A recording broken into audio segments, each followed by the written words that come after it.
Halo semua, video kali ini saya akan membahas tentang pembangunan sektor industri dan perekonomian Indonesia dalam era globalisasi.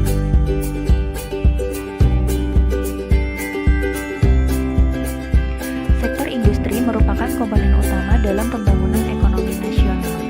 Pertumbuhan potensial Indonesia pada 2020 hingga 2024 diperkirakan belum bisa mencapai 7%. Perkiraan pertumbuhan potensial dalam skenario moderat berkisar 5,68%. Pertumbuhan potensial menurut Bappenas dan ADB 5,52% hingga 6,31%. Dalam skenario moderat, pada periode tersebut komposisi struktural lapangan pekerjaan dan perkembangan sektor manufaktur relatif sama.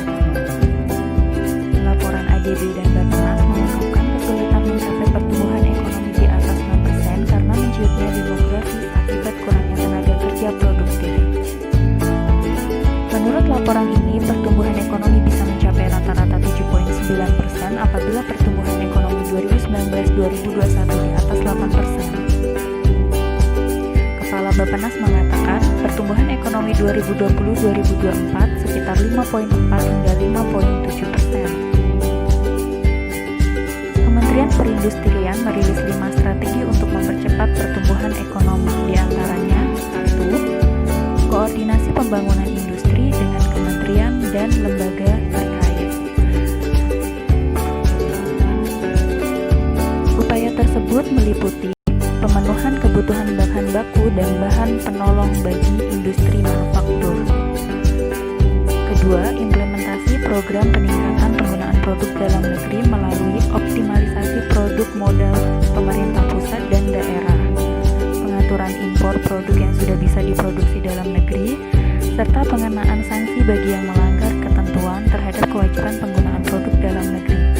Ketiga, penguatan ekspor dan substitusi impor, diantaranya diversifikasi industri unggulan ekspor, membuka pasar baru untuk produksi industri, dan membuka pendekatan terhadap prinsipal.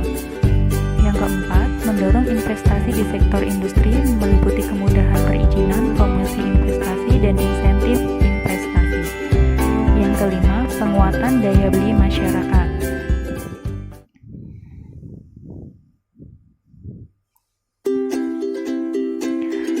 Perekonomian di era globalisasi.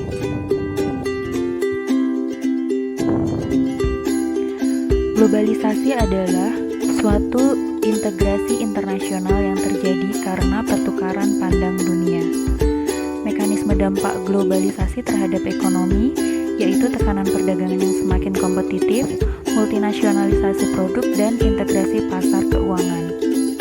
Dampak positif globalisasi, perubahan tata nilai dan sikap, berkembangnya iptek, tingkat kehidupan lebih baik. Dampak negatif globalisasi, lunturnya budaya asli, perubahan gaya hidup, eksploitasi SDA. Terkait isu dampak COVID-19 terhadap krisis ekonomi global, maka pengaruh untuk RI adalah sektor yang pertama kali terpukul adalah sektor produksi dan pengeluaran. Akibatnya, daya beli masyarakat ikut terimbas apabila tidak segera diantisipasi oleh pemerintah. Penurunan tingkat daya beli terutama di daerah yang mengandalkan sektor wisata. Penurunan sisi produksi berpengaruh terhadap arus kas perusahaan hingga kredit perbankan. Diperkirakan juga mempengaruhi kondisi arus kas perusahaan yang memiliki eksposur valuta asing.